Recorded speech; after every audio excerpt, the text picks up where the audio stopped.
okwogera ne Katonda buli ku makya y'ensula ennamu ekulukutira mu bulamu bwaffe ne tufuna amaanyi agatuyamba okuyita mu lunaku lwonna. Funa amaanyi nga tonnafuluma nnyumba yo.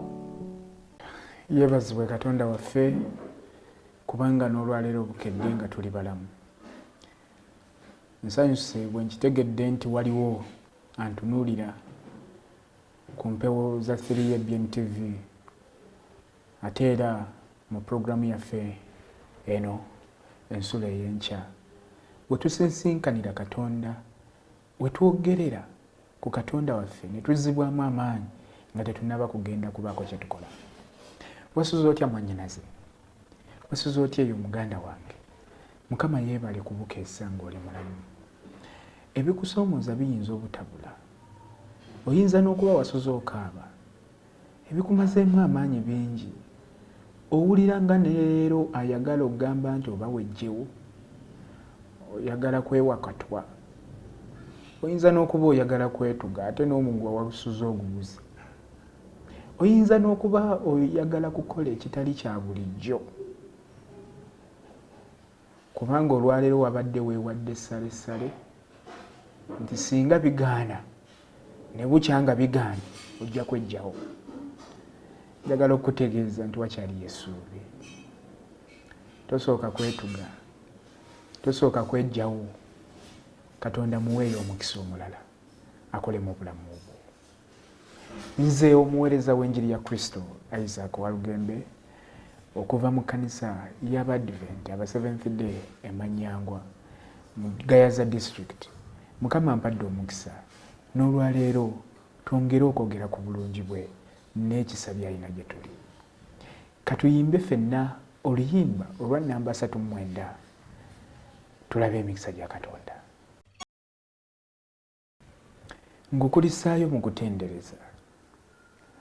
Omusajja ono yawandiika oluyimba olwo agamba nti weewaawo nkusobezza nnyo era nkunakuwaza nga ngoberera ebyensi naye nsaba onsonyiwe.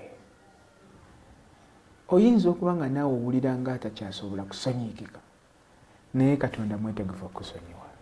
Emikisa gy'agaba gy'awadde abalala naawe gikuyiikeko olwaleero. Ekyokuyiga kyaffe leero nga 29 January kiriko omutwe ogugamba nti obugagga mu bwavu. Obugagga mu bwavu. Katwebaze. Tukweyanziza Katonda kubanga ne leero tuwadde enkya ennungi ate n'otulekamu omukka ogw'obulamu tuwulire ebigambo by'owandiikidde abaddu bo n'abazaaya. Omwoyo omutukuvu kabiruŋŋamye bikwate ku magezi gaffe tubitegeere bulungi era tuyaayaanire okubissa mu nkola. Ku nkomero tulabe omukisa ate naawe weebwe ekitiibwa bwe tusabye n'okwebaza mu Yesu Kristo mulokozi waffe. Amiina. Olunyi lwaffe olw'okujjukira luvudde mu kitabo ekyakubikkulirwa essuula ey'okubiri olunyi olw'omwenda agamba bw'ati nti mmanyi okubonaabonaako n'obwavu bwo naye ng'oli mugagga n'okuvvoola kw'abo abeeyita Abayudaaya so nga si bo naye ekkuŋŋaaniro lya Setaani. Olunyi luno lukuba mukka ku ntiisa. Okusooka lutandika n'ebigambo eby'essuubi nti Kristo Katonda eyakutonda akumanyi, amanyi by'oyitamu. Naye ate amanyi nnyo n'abo abeefudde Abakristaayo, n'abo abeefudde abatya Katonda, naye nga beegaana amaanyi g'okutya Katonda, naye nga beeyitira ddala Bakristaayo era nga beeyitira ddala bannaddiini, naye mbu kkuŋŋaaniro lya Setaani abo nabo abamanyi. Wano omukwano gwaffe ng'akebera emitima. Sirina buyinza bukebera mutima gwo nze Walugembe. Naye bw'oba okimanyi ng'omutima gwo mukyafu, mubi nnyo, naye nga weekwese mu kutya Katonda, kale akulaba, akumanyi, ekyo akikulangiriddeko nti toli muddu we, oli muddu wa Setaani. kigambo ekyo nga kibi, kikafuuwa okubeera ku nze, kikafuuwa okubeera ku ggwe. Ku luuyi olulala onyigiriziddwa okaabya amaziga, abantu be wateekamu essuubi bakuyiye, n'abo abeeyita basajja ba Katonda, n'abo abeeyita bakyala abazaana ba Katonda, n'abo be wasembeza ng'olowooza bo banjawulomu, naye bakuyiye. Agambye amanyi okubonaabonako, agambye amanyi ennaku gy'oyitamu, naye mu bbanga si ddene oluvannyuma lwa byonna alireeta obwenkanya gy'oli. Oluvannyuma lw'okubonaabona alireeta essanyu ngo mu maaso go. Oluvannyuma lw'okutulugunyizibwa aliramula omusango gwo, alireeta obwenkanya, oliddamu okufuna eddembe. Njagala tugende ffenna mu kinnyonnyola ky'ekyokuyiga kya leero nga 29 January 2025. Agamba mu kyasa ekyokubiri ekya Eddi Polekaapu eyayigirizibwa omutume Yokaana n'oluvannyuma n'afuuka omukulembeze w'ekkanisa ya Sumuna, yattibwa gavumenti y'e Ruumi olw'eddiini. Abayudaaya baasanyukira nnyo okufa kwe, era newankubadde ng'omulabirizi eyattibwa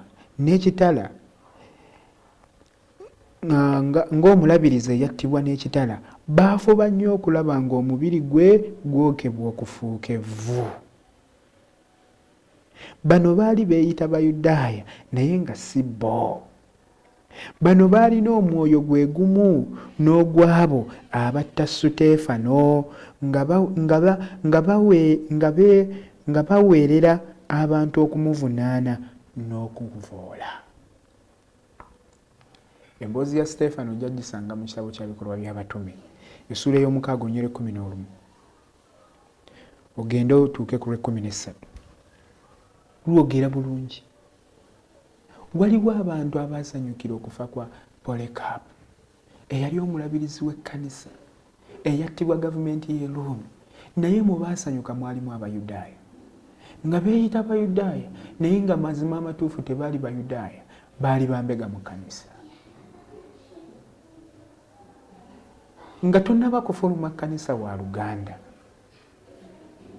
mbu olw'okuba baakwogeredde, olw'okuba baakugeyeza, olw'okuba nga abantu be wataddemu obwesige baakuyiyeeyo, olw'okuba nga omukadde w'ekkanisa oba omuntu omulala yenna omugulumivu mu kkanisa ayina kyakoze ekikyo ewuwe ekikwesittaza, nga tonnaba kusalawo kugenda kufumbirwa eri ensi mwana gwe oba omuwala, olw'okuba nga omusajja oba omulenzi abadde mu kkanisa akumenya omutima, njagala otegeere nti mu kkanisa abalimu si bonna nti Bakristaayo.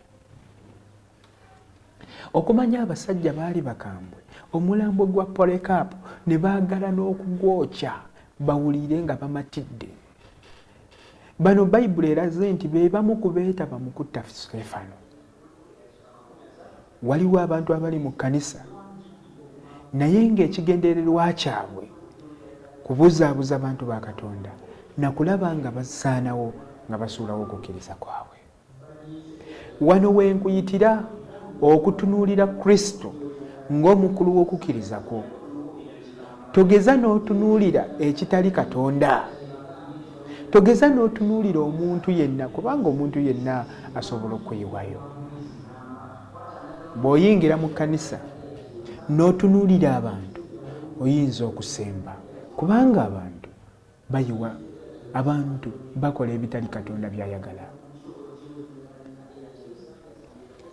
Njagala okutegeeza era baasitula ebirowoozo by'okukomerera Yesu Kristo ku musaalaba nga naye bamuvunaana okuvoola. Abasajja abo be baatandika nga banjulira Yesu Kristo eri gavumenti y'e Ruumi ne bamutta. Tebaakoma okwo ne batta Suteefano, tebaakoma okwo batuuse ku Polekaapu. N'abayigirizwa abalala bangi bazze babanyiga, bazze babakuzaawo, babatta. Abantu abo tebaakoma mu mirembe egyo, ne leero bakyaliwo, ne mu kkanisa mwe bali.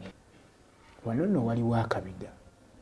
Bayibuli kyevudde egamba nti Kristo amanyi okubonaabona ako ne bano abamanyi newankubadde nga beefudde abakristaayo.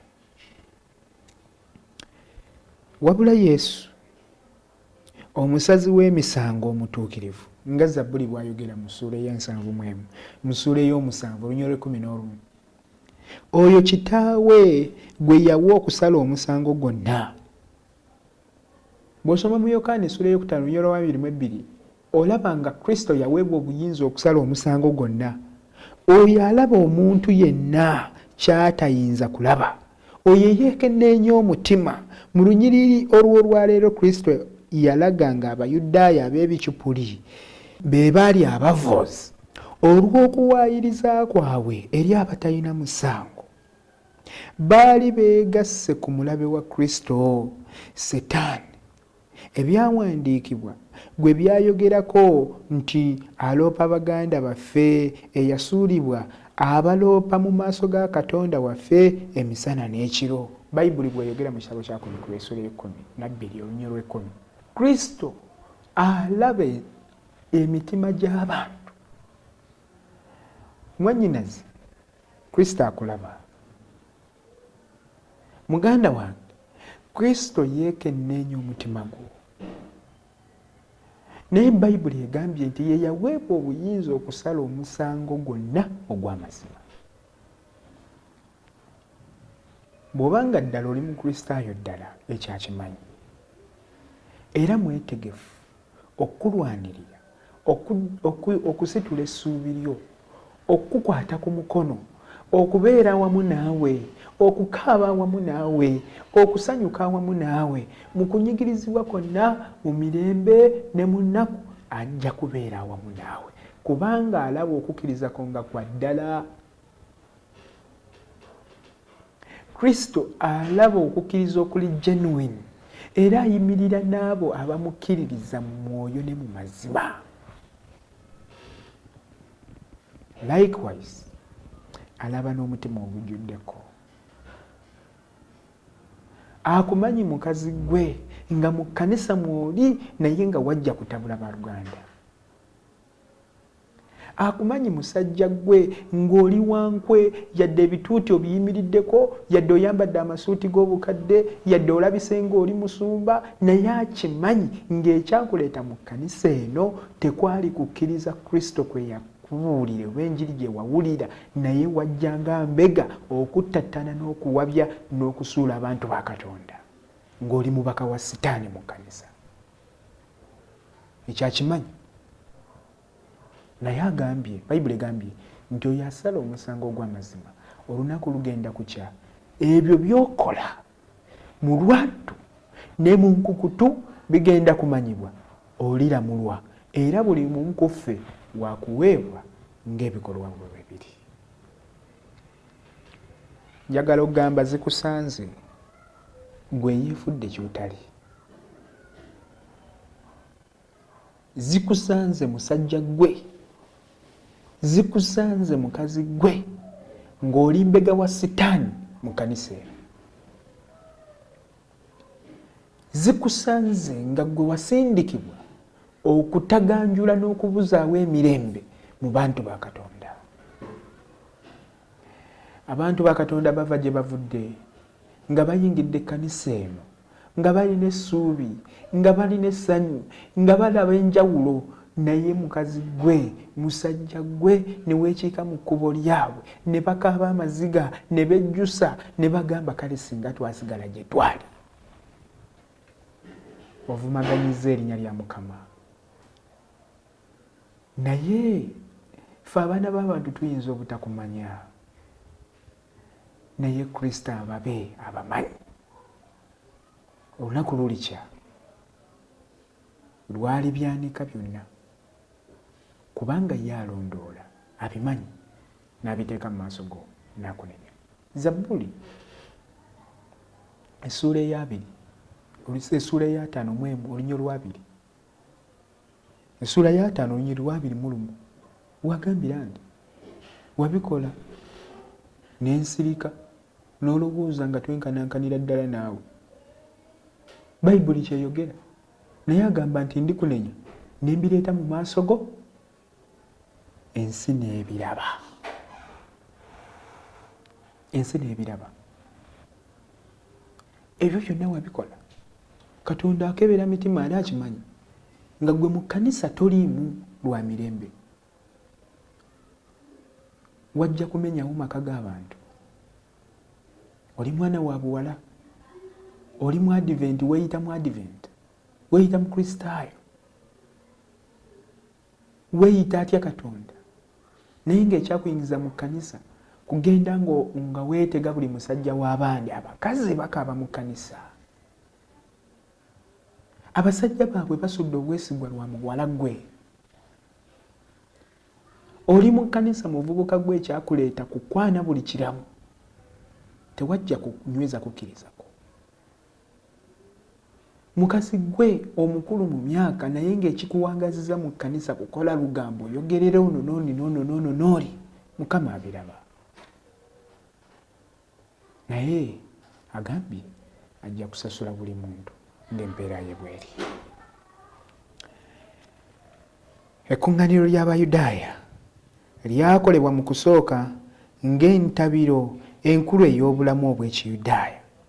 So si kifo kya kusinza kyokka, naye era kyabanga kiggule buli lunaku olw'okussa ekimu, okuyiga era n'okusala emisango. Tolowooza nti Sitaani talina kuŋŋaaniro. Eddiini ye, Sitaani ayagala okutwala entebe ya Katonda. Mu Isaaya essula y'e14 bw'osoma ku lunyolo lw'e13 n'olw'e14 ojja kulaba ensi yonna agyagala.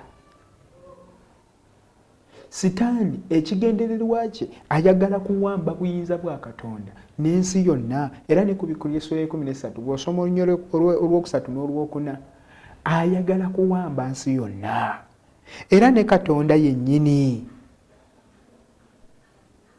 ayagala kuwamba ensi yonna ne Katonda yennyini bagwe wansi bamusinze. Ojjukira bwe yagamba Yesu mu Matayo essula y'okunonya olw'omwenda nti bw'onoovunama n'onsinza ng'ensi yonna ngikuwa. Era n'okufaanana n'ekicupuli ekirungi ekkanisa ya Setaani eyinza okulabikira ddala ng'ekkanisa ya Katonda. Tosuubirayo kugenda kunoonya Setaani eri mu masabu, yavaayo dda. Tosuubirayo kunoonya bantu ba Setaani ng'ogenda kubasanga eri mu bibbaala, nedda. Njagala okutegeeza abasula mu bibbaala eyo bantu ba Katonda abatalina kye bamanyi, nga baasoberwa busobezi, bali eyo tebalina kye bamanyi. Naye abaweereza ba Setaani abamanyi kye bakola, abamaliridde okusuula ensi n'okusuula okukkiriza kw'abooluganda, tebali mu mabaala, tebali ku street, tebali eri gye batemera abantu gye bakubira obutayimbwa. Abo si bantu ba Setaani. Abantu ba Setaani abawedde emirimu, bambega abawedde emirimu bali mu kkanisa, bambadde amatanvuuwa ag'obukristaayo, bambadde amasuuti n'amagomesa ag'obukristaayo, balabika ng'abakazi n'abasajja ab'obuvunaanyizibwa mu kkanisa, n'ekkanisa ebeeyambisizza, naye ebyembi tetumanyi mitima gyabwe.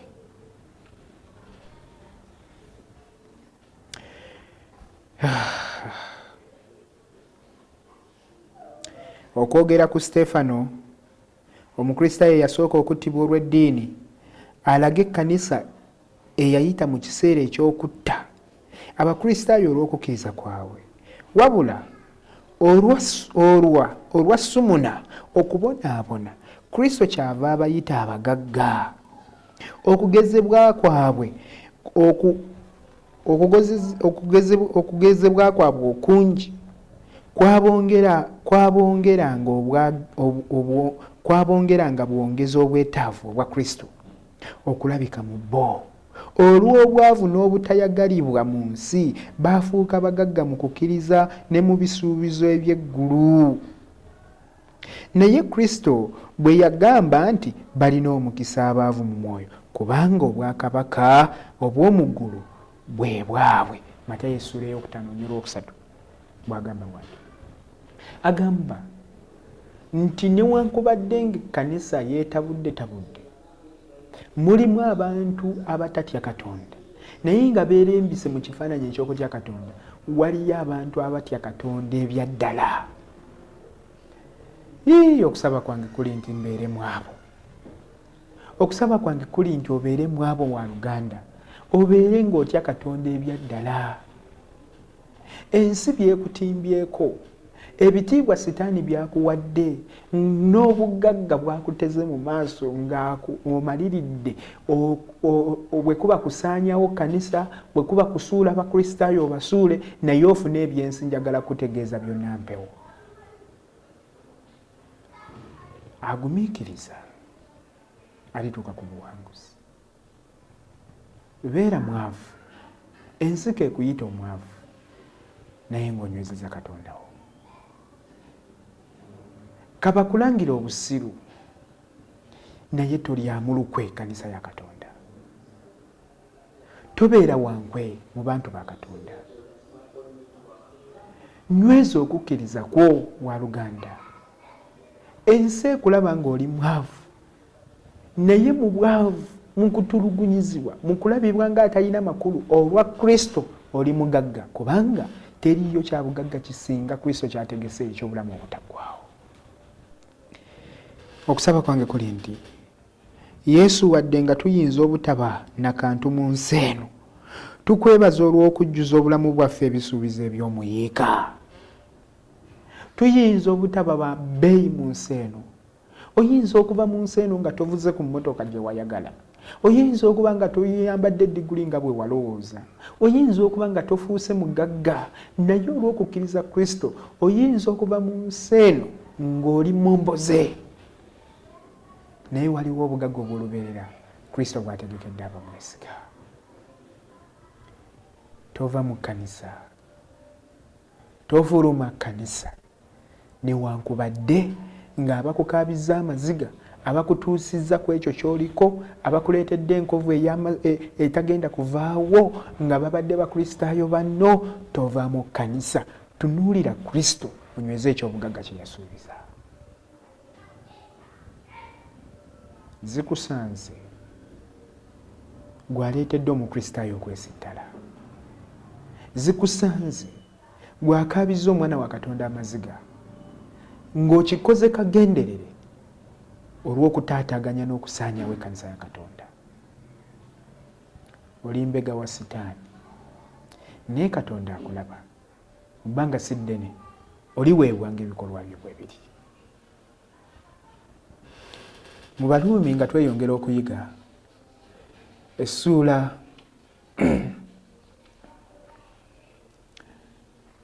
njagala tusome mu Baluumi essuula ey'okubiri olunya olw'abiri mu omunaana n'olw'abiri mu omwenda. Agamba bw'ati: kubanga Omuyudaaya ow'okungulu si ye Muyudaaya, so n'okukomolebwa okw'omubiri okw'okungulu si kwe kukomolebwa, naye Omuyudaaya ow'omunda ye Muyudaaya, n'okukomolebwa okw'omu mutima mu mwoyo si mu nnukuta atenderezebwa abantu wabula Katonda. Okubeera omukristaayo ow'okungulu si kye kikola amakulu. Okuyitibwa amannya ag'ekikristaayo si kye kikola amakulu.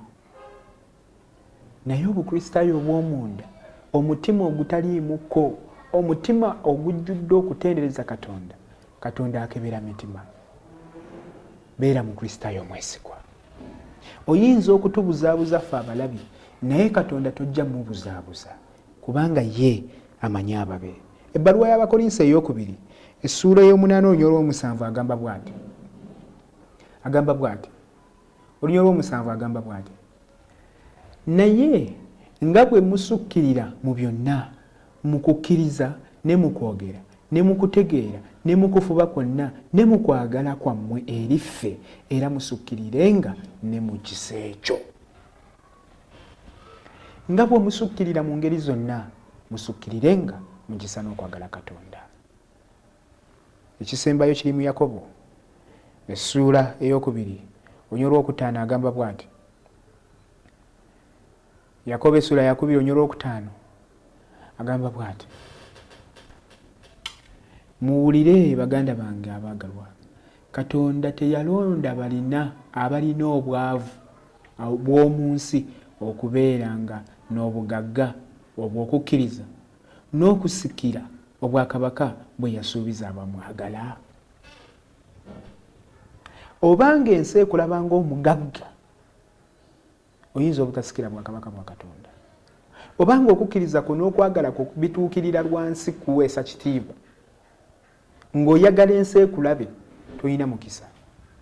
Naye ensi beerabanga abaavu, ensi beerabanga abatalina makulu, ensi beerabanga abatalina makulu naddala mu kukkiriza, be bategekeddwa obwakabaka obw'omuggulu. Kusaba kwange kuli nti nze naawe katubeere beesigwa, ne bwe kinaaba kitegeeza kufa, ne bwe kinaaba kitegeeza bwavu, ne bwe kinaaba kitegeeza kubonaabona, tulina engule y'obulamu obutaggwaawo Kristo gy'ategekedde abamwesiga. Nsaba Mukama akuwa omukisa mu Yesu Kristo Mukama waffe. Katwebaze. Tukweyanziza Katonda kubanga Omwoyo Omutukuvu atubikkulidde nga tuli ba muwendo. Newankubadde ng'ebitunyigiriza bingi, okubonaabona kwaffe n'okulumwa kwaffe Mukama akulaba. Naye ateeseteese obulamu namutayiika, obulamu obw'omukisa, obulamu obujjudde, obulamu obutali mu kubonaabona eri abo abamwesiga wakati mu kusoomoozebwa. Kitaffe omulungi, tukitegeeredde ddala nga gw'olaba emitima, omanyi abakuusa, omanyi abeerimbise mu kukkiriza naye nga tebali. Katonda waffe omaliridde okusasula buli omu ng'ebikolwa byabwe biri. Kikafuuwe nze n'owooluganda ono antunuulidde okusikira, okusaanawo n'okuvunda okw'omubiri. Naye ffenna katusikire obulamu obutaggwaawo ng'okomezaawo obwakabaka bwo. Omukisa gwe wasuubiza abakutya kagubeere ne mwannyinaze ono, kagubeere ne muganda wange ono, ng'afuluma okubaako by'akola. Mukama oteeke omukisa mirimu gye olunaku olwaleero. Ng'afuluma okubaako by'akwatako, teeka omukisa mirimu gye emikono gye. Abalwadde bajjanjabe, abafiiriddwa obagumye, ofuuke empagi kwe beesigama wakati mu kusoomoozebwa. Ku nkomero tolabe omukisa naawe oweebwa ekitiibwa, bwe tusabye n'okwebaza okuyita mu Yesu Kristo omulokozi waffe. Amiina. Okwogera ne Katonda buli ku makya y'ensula ennamu ekulukutira mu bulamu bwaffe ne tufuna amaanyi agatuyamba okuyita mu lunaku lwonna. Funa amaanyi nga tonnafuluma nnyumba yo.